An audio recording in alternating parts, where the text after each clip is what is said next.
Public education was not designed to successfully prepare African American boys for a life of success. Public education, as it is today, largely functions to prepare our boys for a life of prison and incarceration, and for that matter, to prepare our young ladies for a life of poverty. The issue is systemic.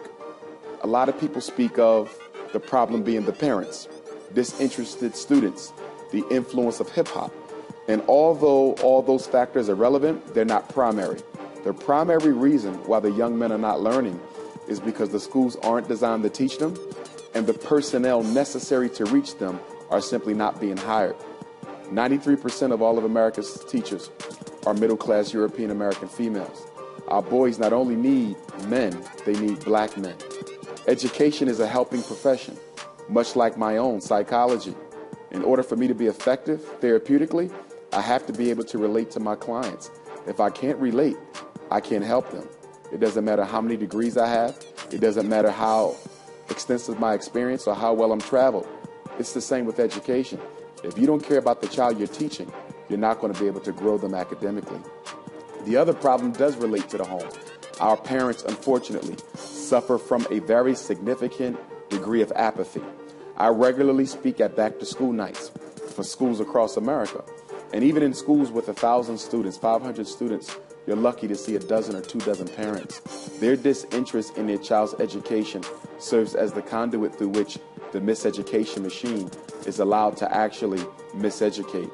I use the word miseducation machine as a metaphor to speak of the fact that miseducation largely functions in a very clandestine, emotionless process that, irrespective of the black boy's family background, whether he has two parents or one, irrespective of his socioeconomic status, whether his parents are wealthy or well-educated or not, many of our young men will still end up in special education on psychiatric medication, irregardless of how committed their parents are to their lives.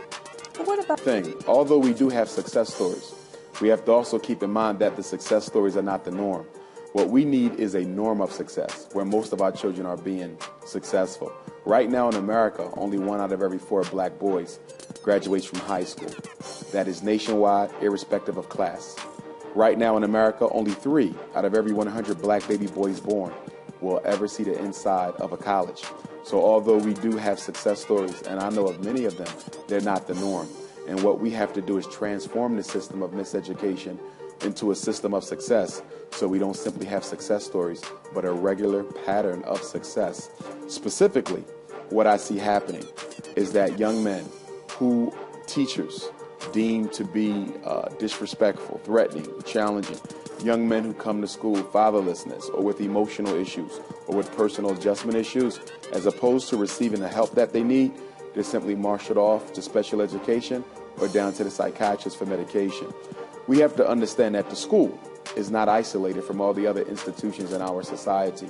And so the problems that children have at home come to the school. The problems that they have within themselves come to the school. And the problems that they have within the community also come to the school. One of the biggest problems with education today is that it's not relevant. And what I mean by that is that it's not addressing the everyday needs that our young people have. Children first have to feel content, they have to feel wanted, they have to feel valued, and they have to feel comfortable before they can learn. We have children coming to school who suffer from depression, anxiety disorders, fatherlessness, motherlessness. Some of them are parentless. I've worked with a lot of children in the foster care and the adoptive care system. So a lot of these children, when they show up to school, they have other things on their mind, and understandably so, that are more important to them than education. But unfortunately, many of the schools are not too interested in the social emotional health of African American children, which I think is an often ignored aspect of scholastic success.